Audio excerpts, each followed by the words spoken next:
Você já se perguntou por que devemos frequentar a escola dominical? Nela, meus filhos aprendem sobre Deus através do que há de mais atual em educação infantil.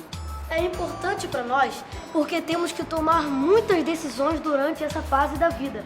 E os tios sabem de tudo e nos tiram muitas dúvidas. Ela nos ajuda em nossa caminhada cristã e nos orienta como agir em diversas situações, na família, com amigos, na faculdade, enfim, na vida.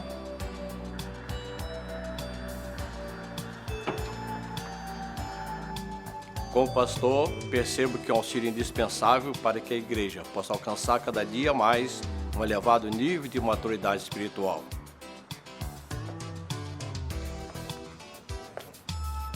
E então, vamos para a escola dominical? Prezado pastor, uma igreja fundamentada na palavra de Deus é uma igreja avivada, unida e protegida contra as heresias. Por isso, faça um convite à sua igreja. No último domingo de cada trimestre, durante o culto da noite, separe um momento para divulgar o tema da próxima lição de escola dominical, convidando-os a participarem das classes. Escola Dominical. Participe, estude e cresça na presença de Deus. Uma campanha CPAD.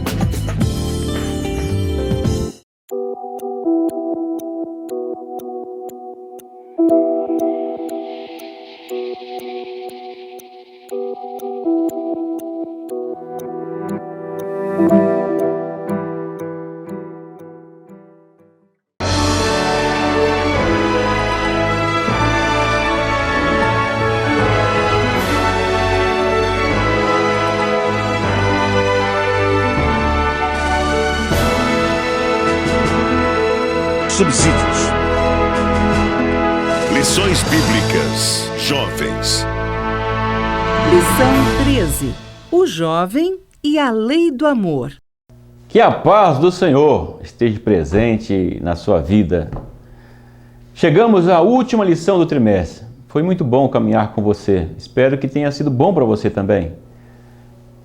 Sou grato a Deus por essa oportunidade de, nesse trimestre, fazer os comentários das lições bíblicas, de ter escrito o livro que provavelmente deve ter auxiliado você na preparação das aulas. É um livro que serve não somente para essa lição, mas vai servir para o resto da sua vida, porque é um texto que trata de uma epístola tão importante como nós estamos estudando em Romanos, questões que nós ainda não estudamos aqui, mas que estão presentes no livro, que você vai guardar para toda a sua vida e para os seus filhos também.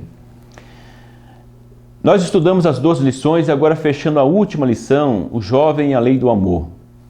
Nesta lição tem algumas características importantes que aqui o apóstolo Paulo, ele utiliza a questão do termo dívida, tanto no sentido literal como no sentido simbólico. Nós vemos que ele aborda primeiro como era a tratativa nas negociações, nas relações entre as pessoas, no que se refere à dívida pessoal. E ele traz isso para o conceito da dívida como o pecado, no sentido do perdão. Como lidar com a dívida em relação à comunicação horizontal, no sentido dos seres humanos, e vertical entre os homens ou os seres humanos e Deus. Importante e interessante essa abordagem que o apóstolo faz. Então, para nós entendermos melhor qual o objetivo do apóstolo Paulo, vamos então, nessa primeira parte do vídeo, elencar, como já de costume, os objetivos da lição e como nós vamos então atingir o objetivo proposto. O primeiro objetivo que coloco nessa lição, talvez até um pouco diferente que está na própria escrita da lição, estou mantendo o meu objetivo original, que é levar as pessoas a uma prática na sua própria vida, é que o aluno, após a aplicação dessa lição, ele esteja apto a equilibrar o seu planejamento financeiro, econômico-financeiro, que é uma questão que o apóstolo coloca aqui. E ele cita algumas práticas que já eram comuns no Antigo Testamento. Qual que era essa relação no sentido da questão orçamentária, a dívida, o endividamento? Qual era a tratativa no Antigo Testamento? Você vai perceber na lição, o comentário, que no Antigo Testamento existia um certo privilégio para os judeus, uma certa proteção para as pessoas menos favorecidas. onde a orientação era não cobrar juros ou os juros justos. Já para o estrangeiro era permitido, então existia uma proteção para os judeus. Mas existia no 7º ano o chamado ano do jubileu, em que havia o perdão, onde as pessoas que iam contraindo dívida durante os 6 anos, no último ano eram perdoadas as suas dívidas. Mas existia o perigo no sentido das dívidas, quando a pessoa não tinha condições de pagar em determinadas situações em que era dado como escravo, ou a pessoa ou os filhos como escravo. E eles conseguiriam a liberdade somente no 7º ano. Já no Novo Testamento, nós vemos que houve um abuso nessa tratativa. Nós vemos que quando não havia um pagamento, nós vemos citações no Novo Testamento, principalmente uma das escolas judaicas, que teve uma grande influência, como Hilel, nesse sentido, em que as pessoas que não pagavam as suas dívidas também eram colocadas numa prisão. Nós vimos aí uma parábola que trata bem desse assunto. Esse era o tratamento que era dado no relacionamento da dívida. Uma pessoa que tinha algo para emprestar e aquele que tomava emprestado. Qual era o tratamento? Então nós vemos que no Antigo Testamento, na época da igreja primitiva, existiam muitas situações que levavam as pessoas ao endividamento. Existia uma exploração que era o que mais acontecia. E nos nossos dias, como que acontece? Principalmente na vida dos jovens. Então, professor e professora, é o momento de você explorar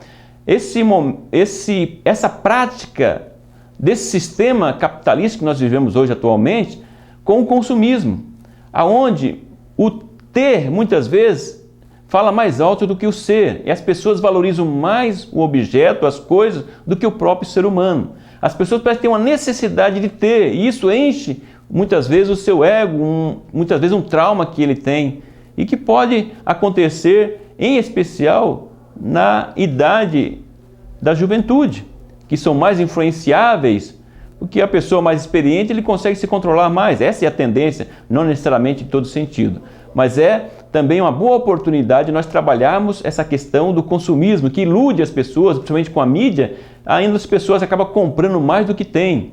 A dificuldade, o cartão de crédito com juros altíssimos, levando pessoas ao endividamento e também a doenças, porque isso acaba incomodando e tirando a paz das pessoas também. É um bom momento de nós tratarmos sobre essa questão, a questão da dívida no sentido literal da palavra. O segundo objetivo da lição é conscientizar-se da necessidade de colocarmos em prática o amor incondicional. Jesus é o exemplo magno nesse sentido, em que o amor era prioridade nos seus discursos e também na sua prática no relacionamento com as pessoas. Ele priorizava o amor às pessoas, valorizava as pessoas mais do que a própria tradição e as coisas.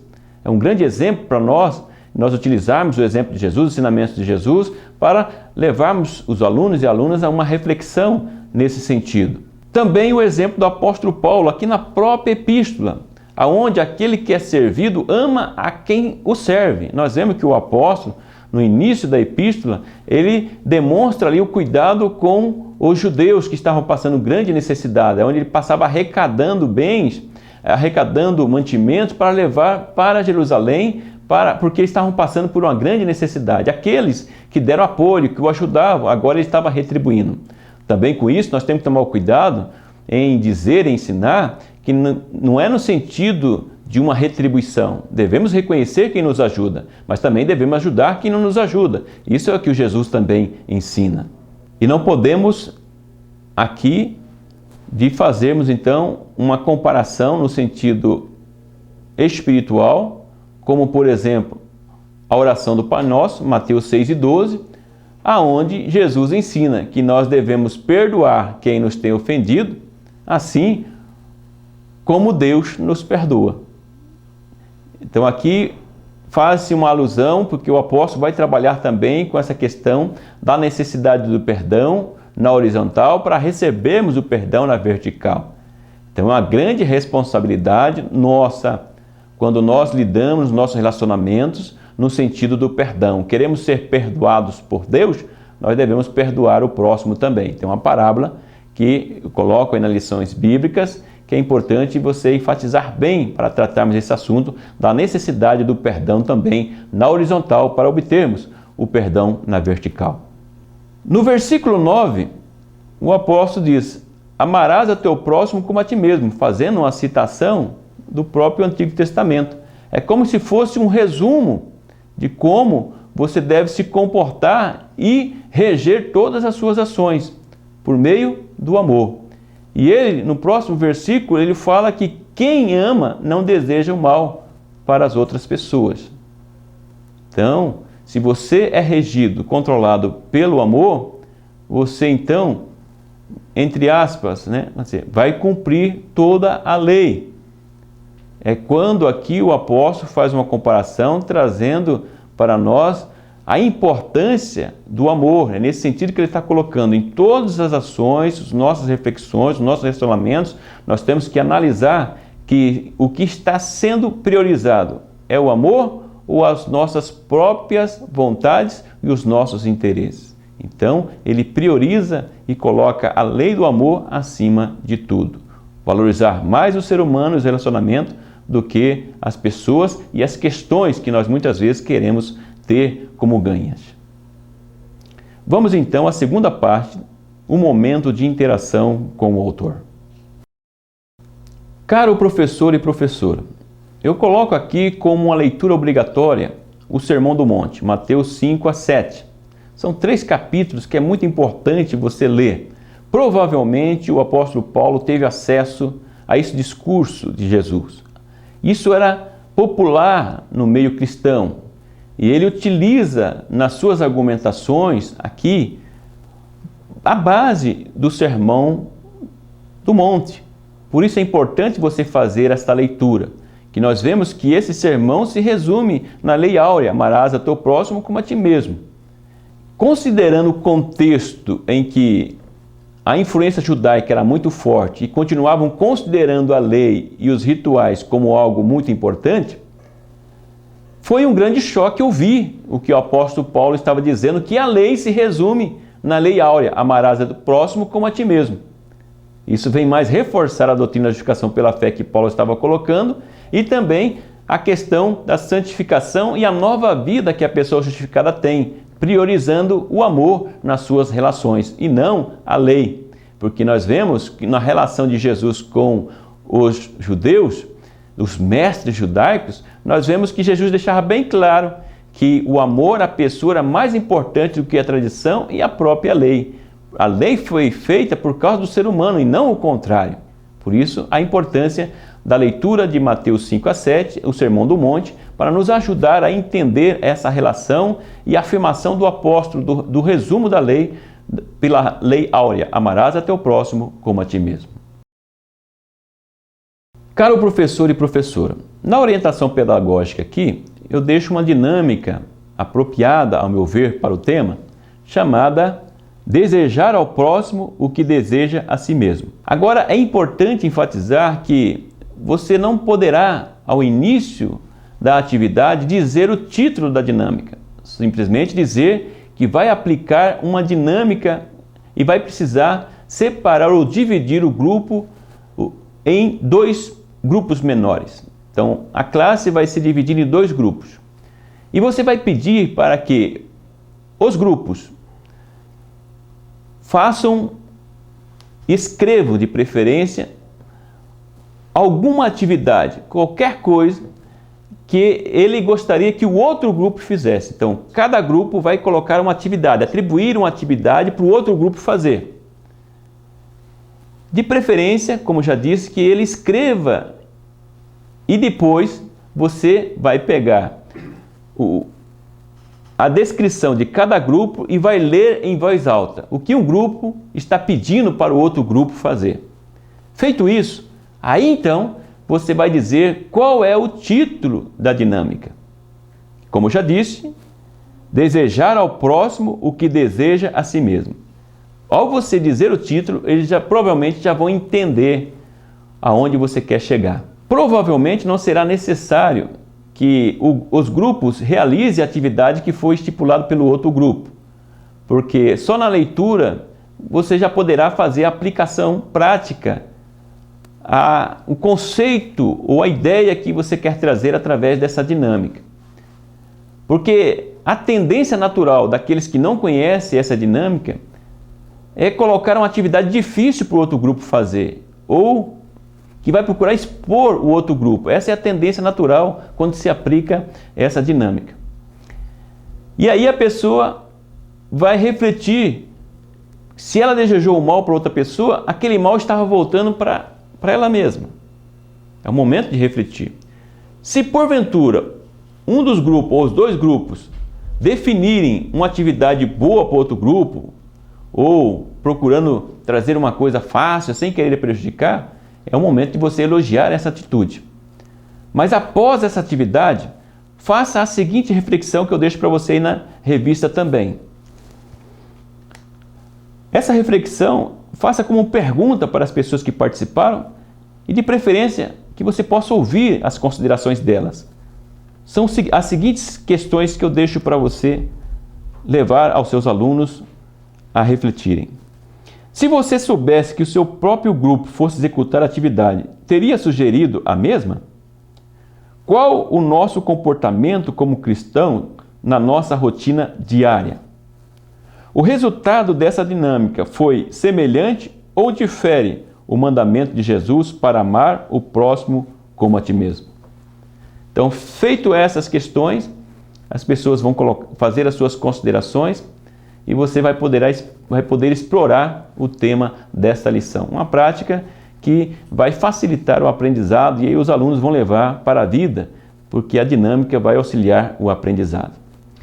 Mais uma vez, obrigado a você por ter participado conosco as 13 lições, agradecer a CPAD pela oportunidade e pedir a Deus que continue abençoando você, que você continue nesse ministério de ensino que é tão importante e que contribui de forma significativa para o crescimento da igreja. E que Deus continue abençoando, dando graça e que você continue buscando conhecimento, sem a pretensão de saber tudo, mas se colocando à disposição de Deus para contribuir para o crescimento das demais pessoas.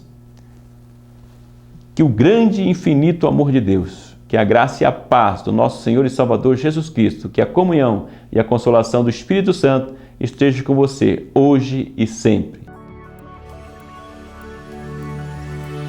CPAD, a editora da Escola Dominical.